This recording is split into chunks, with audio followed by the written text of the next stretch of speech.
All right, we're here to talk about the PlanetScale Binlog Server. My name is Shlomi, I'm with PlanetScale. And so I'm with the Vitesse team, and this mostly concerns both Vitesse and MySQL in general.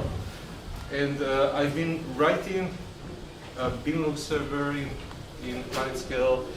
So it's funny because I started writing it 3.5 years ago. I haven't been writing it throughout this time, right? So there were small batches. I'm going to tell the story a little bit later, but today I'm going to present it and just the general thing that is a Binlog server. This is the Binlog server. It's released as open source. It's Apache 2. You can go download it. But I don't want to bury the lead, and I want to start right away. If you go to the GitHub page, you will notice that the repo is archived. So I don't want to bury the lead. The situation is this. First of all, this has never been in production. So I'm telling you about something that I don't have benchmarks for, I don't have like production experience for. This is an open source project. You can use it, do whatever you want. I'm not selling it. I'm not trying to convince you that it's good because it's never been to production. So I can't vouch for it. That's one. The other thing is that right now we're not in support mode, right? So this is why it's archived. Right now I'm not looking for issues and pull requests and getting engaged. The situation is that we planned to release this long time ago, but every time it was like not the right time or not in the business, etc. So we just decided to like get it out because the code is just sitting there for quite a long time, so why not release it to the community? But I will tell the story later. So it's not production, we're not supporting it. I don't recommend that you use it because so you may be wondering, why are we here? So there is still a lot to talk. I think it's worthwhile first explaining what a Binlog server is, and then also expose what the PlanetScale Binlog server is doing, because it's doing a great many interesting things, which I think anyone can enjoy. So, and I also want to argue the case for a Binlog server in the year 2026. Although, as time goes by, the advantage is diminishing as other technologies come in, so there's more competition. Out of curiosity, who here has ever heard of the concept of Binlog server? Good. And who has used it or has maybe a more hands-on experience with what it means to have Binlog server? Oh, nice. Okay, good. So I'm going to explain what a Binlog server is in general. I'm going to describe it through different aspects because it's really a multi-tool. It can be used for so many different use cases. So I'm going to go slowly and describe different aspects of the Binlog server to get maybe a broader picture. I'm going to explain how the PlanetScale Binlog server is designed and what it's meant to do. And then maybe talk a little bit about the history and involvement and where I think things can lead to. And again, followed up by a Pegona Binlog server, which is like an involvement of the discussion around community nodes, etc. All right, so if you've never heard of the Binlog server before, think of it as a kind of a Wi-Fi repeater for binary logs, right? It's a way to distribute binary logs from here to there and be very smart about it. So it looks like a replica. It looks like a server. It walks like a duck, sounds like a duck, but it's not a duck, right? That's the basic premise. So let's look at some aspects of the Binlog server. Let's take a MySQL primary. It's writing binary logs. A Binlog server can connect as a replica through a replication protocol to the MySQL server. I forgot the main thing. Wait. Where is it? Jean-François, would you raise your hand? Your name is here in some slide, but I must have skipped it, so apologies. So the first thing to note is that Jean-François here is the father of the Binlog server. He's the designer of the idea about 12 years ago, I think, maybe? Beginning of 2014. 2014. So he was the first to design the concept. He worked at the time with MySQL Binlog Server, with MariaDB to develop MySQL. And at the time, I was working at Booking.com, so I was a little bit more acquainted with the Binlog Server as it was being developed. So first of all, the credit is Chuck as well. Thank you. All right, so back to MySQL. So we have a primary. It's writing binary logs. The Binlog Server connects to the primary as a replica using the MySQL replication protocol. It says, well, I'm a replica. Please send me binary logs from this and that position. And the MySQL server is happy to send the binary logs. And the Binlog Server copies those binary logs in some format. There's a great many ways to do that, but the most interesting one is to have like an identical or near identical copy of the binary logs as they were shipped from the primary and put it locally on the Binlog Server's local disk or whatever. So the Binlog Server is pulling binary logs, copies them, and potentially also maybe offloading them to the cloud or to external storage, etc.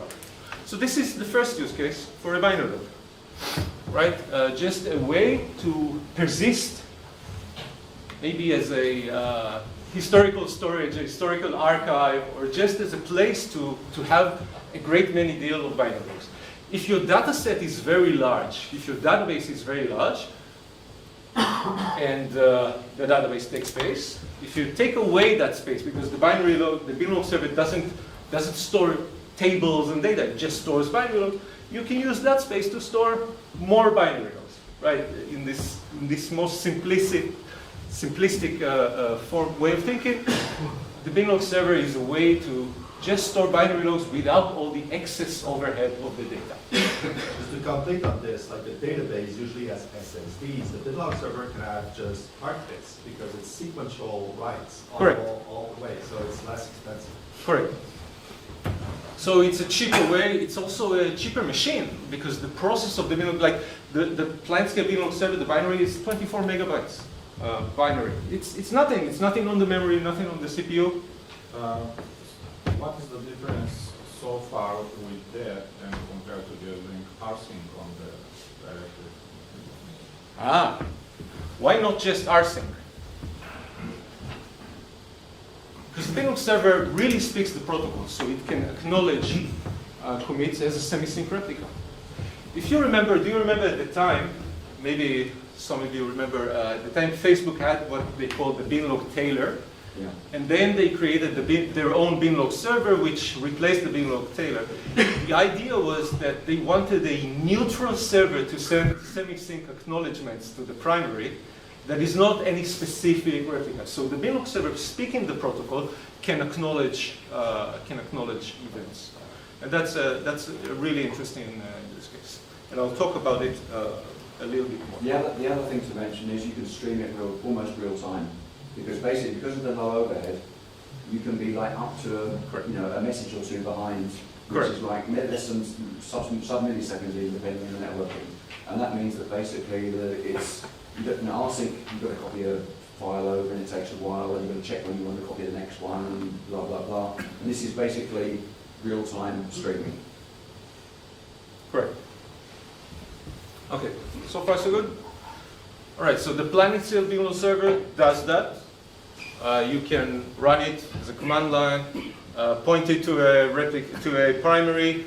It pulls, it speaks the MySQL protocol, right? So it creates a connection with the MySQL replication protocol, sends all the introductory variables, starts reading data. It uses GTID. I'll talk about it a little bit later. It mimics all the common things, like it can ask for heartbeats and the heartbeat, the retry interval, etc., etc., etc. It's very similar to a MySQL client, to a MySQL replica. You can enable or not enable semi-sync. It knows how to speak the semi-sync protocol, which is essentially just 2 extra bits on the wire. It knows when to respond or not respond to semi-sync acknowledgement. So it re-implements that same logic. So that's things.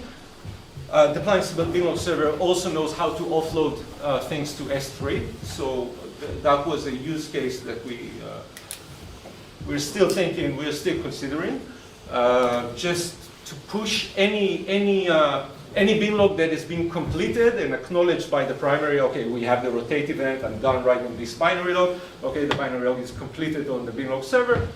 Now it's perhaps a good time to ship it, to offload it to S3 or wherever. All right.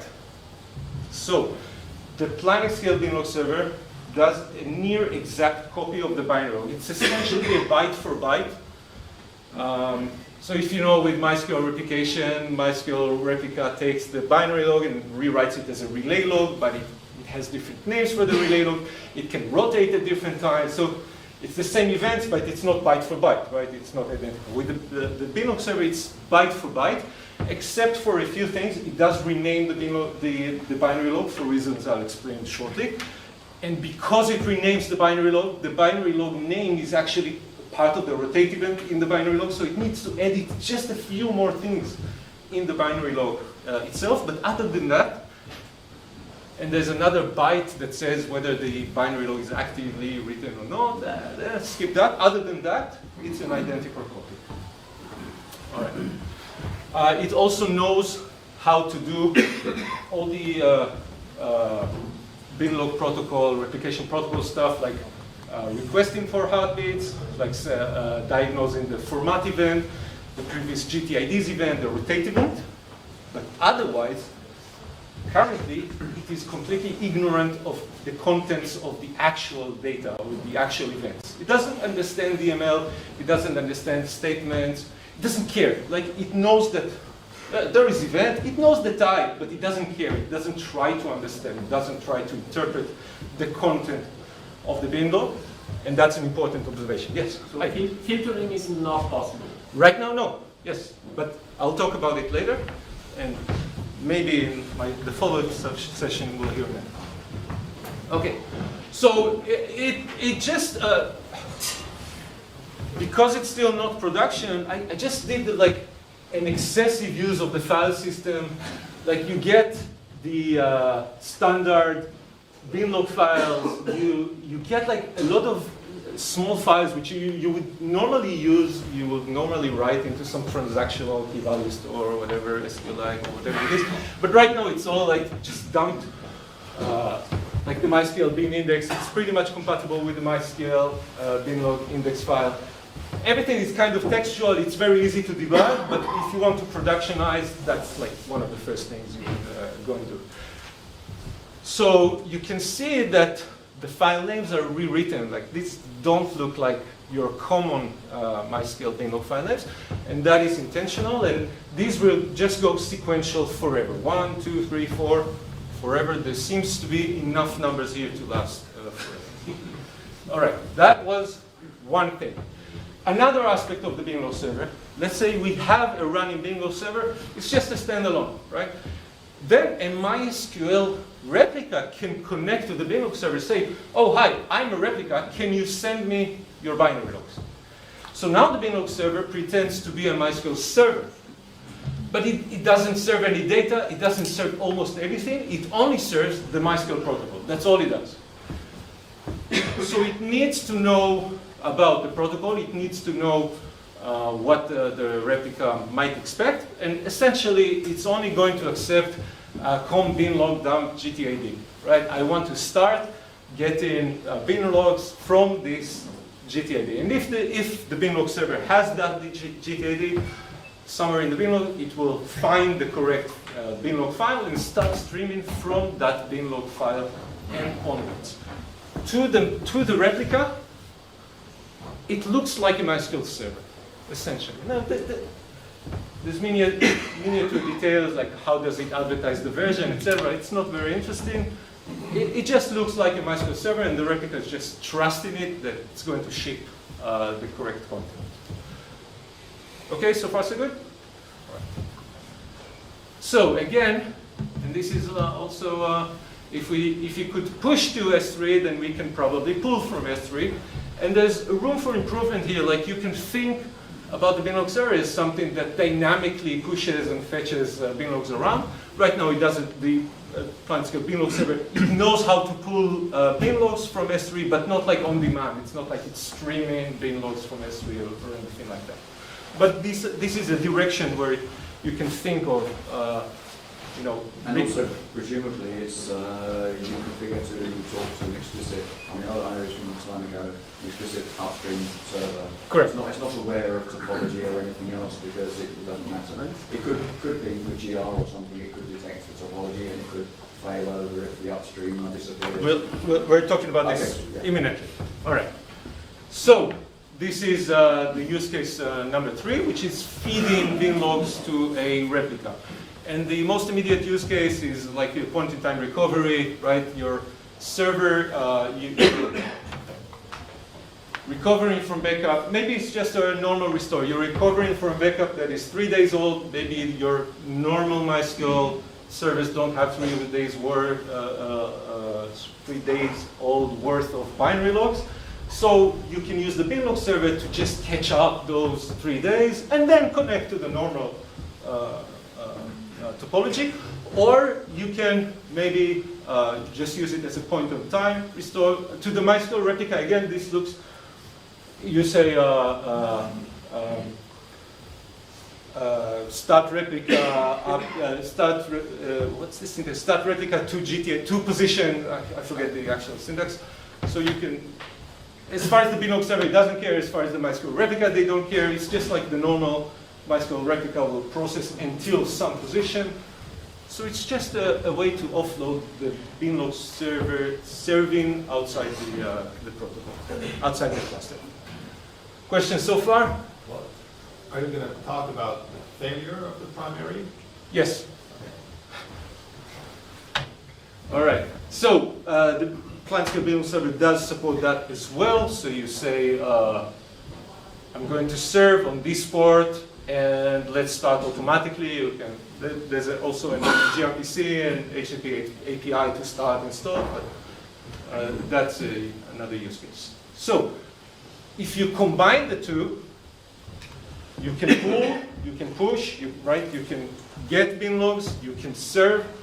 That's really a classic use case for point-in-time recoveries. You can use the binlog server to both persist binary logs and be the place where server is coming back from backup to pull the logs. All right, which conveniently brings us up to perhaps the most interesting feature for just relaying replication. If it can pull and it can serve, can you do it at the same time? And it can. So the idea is that you can have a primary, a binlog server behind the primary, and then normal MySQL replicas replicating from the binlog server. Or you can have a primary with 2 binlog server replicas and a few replicating from this, a few replicating from that, maybe different regions, etc. And because the binlog server can serve and can replicate, it can also chain. So you can have a chain of binlog servers. This is all possible. Right? Again, it's non-production, but essentially the PlanetScale Binlog Server does support that. So why would we want that? Because I heard that there is already a mechanism that allows you to relay binary logs from one server to another. And it's called the MySQL server.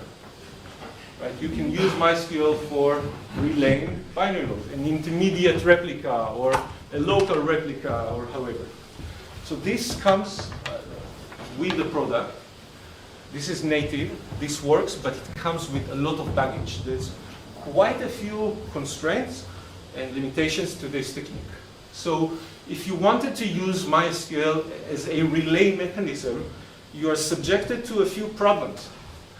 One, okay, disk space we talked about, the binlog server doesn't need all the disk space for the data, MySQL does. Okay, fine, buy a bigger disk. One of the most obvious things is replication lag. Because the MySQL server here will only serve binary logs downstream after it's processed them. Right?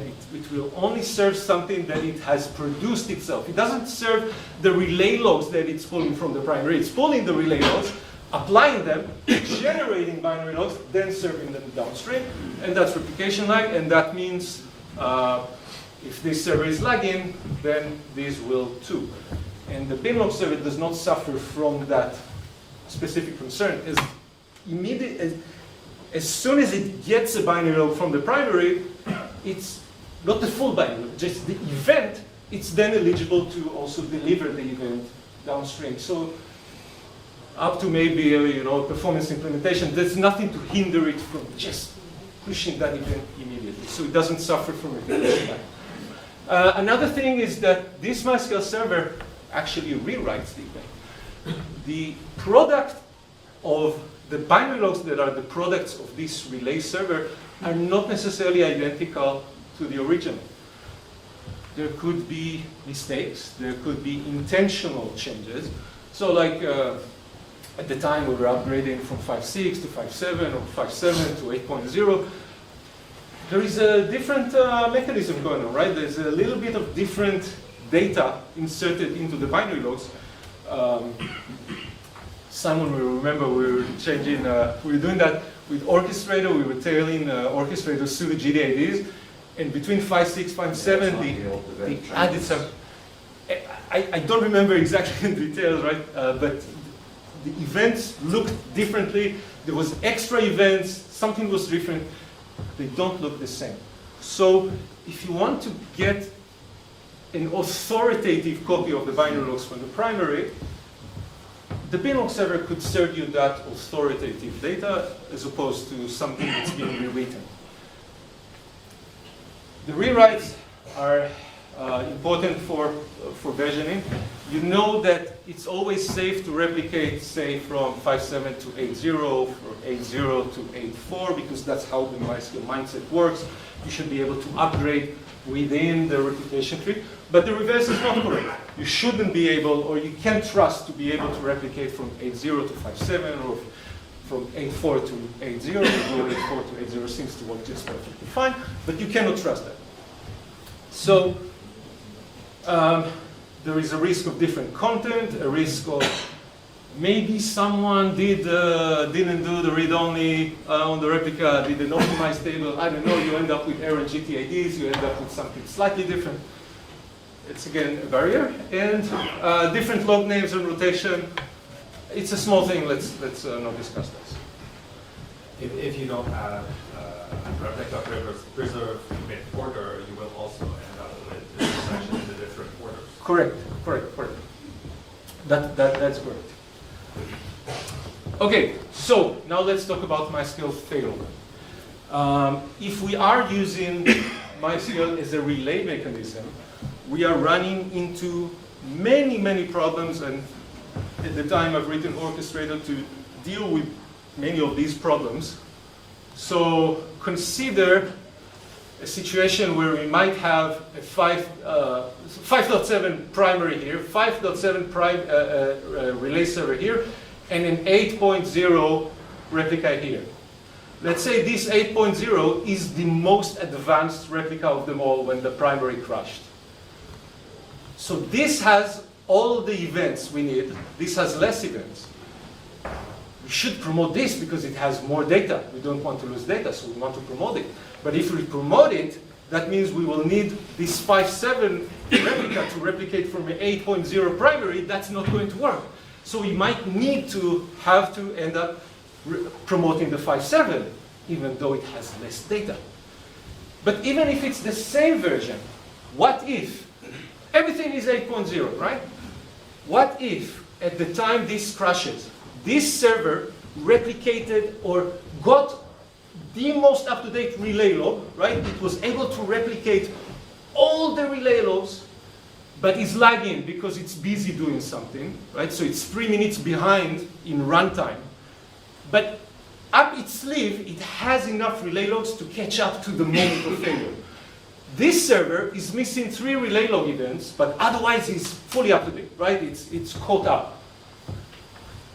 So now you have to make a choice. Do I promote this one? I need to wait for 3 minutes until it's done catching up, right? So there's a trade-off here. I will have to wait, or I promote this and I lose like 3 binlog events. What do I do? So these are the kind of annoying questions that you have to ask yourself when you're dealing with failover. So Binlog Server helps here because, say your primary crashes, you have these 2 binlog servers, one of which will be more up to date than the other. Possibly one of them is using semi-sync, so it will be as up to date as you require. This still doesn't mean that it will be most up to date, but it will be as up to date as you will possibly require. Whenever that happens, you will identify which binlog server is the most up to date. You can either put the other binlog server behind that to catch up, and then all the servers will catch up to that same point, or you can just point all the servers to replicate from binlog servers. Anyway, it's a way to bring all the MySQL replicas up to date to the exact same point, no matter which version, no matter how lagging, not lagging. It's just a way to synchronize everything up to date. So that's kind of nice. So that's use case number 4, play a role in a failover scenario. But of course, you need an extra logic to manage them, right? You need an orchestrator or something like that to know about binlog servers, to know how to coordinate them and make them work. All right, this works with the with the PlanetScale Binlog Server, and yeah, you already did that. And now the next question with regard to promotion. Once we've promoted, once we did the failover, we have a new primary. What happens next? So that's a big differentiator between binlog server implementations, because not everything is designed to now, how do you just switch to the new primary? The PlanetScale Binlog Server is designed to be able to switch to the new primary. It accepts changes to the primary. It is happy to start replicating from a new primary. It maintains a state, a term. So like a presidential term, it knows like this is term number 1, term number 2, term number 3, and anytime it switches to a new primary, it begins a new term. It goes to the new primary, it says, well, you know what, I have these binlogs up to this GTAD executed, please give me everything you have from this moment on. And so it will still have the same binary, the same sequential list of binary logs, but possibly one of them will be kind of in between, right? Twilight zone, because it's going to repeat some of the events from the previous primary, etc. So it's going to create a subdirectory for each term, and in each one it's going to explain, well, I started replicating here, I stopped replicating there, etc. There could be some repetition of binlog events inside the binary log, but that is acceptable because it assumes GTAD replication. That is the next observation about the PlanetScale Binlog Server. It assumes GTAD. So it can only fail over to a server from the same topology tree, right? You can't just fail over it to something that is completely different. It expects a similar GTAD point. All right. We did have, the idea was to integrate this into the test. We did have a few ideas. So the Binlog Server, as you get it, it works with just vanilla, but with just vanilla MySQL. But if you want, you can also use it with Vitess. You can configure it to understand the Vitess topology, or rather to understand which is the current primary. So if you point it to the Vitess topo server, it can detect changes of primary, so that whenever VTORC or anything else causes a new primary in Vitess, it will automatically switch and start replicating from that.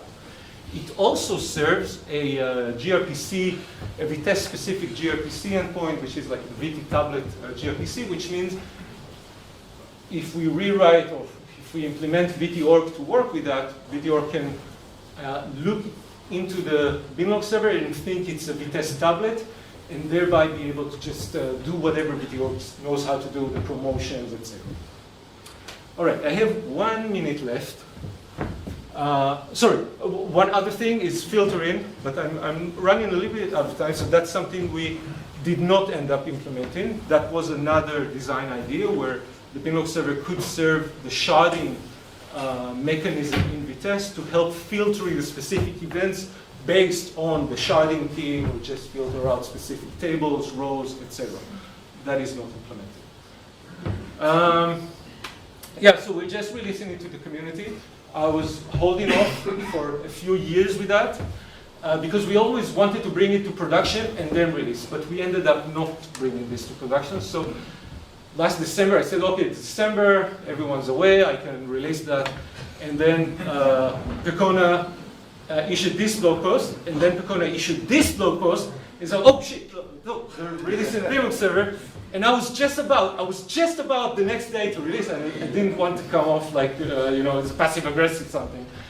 So we sat down with Pekona and started a discussion around, you're doing something, we're doing something.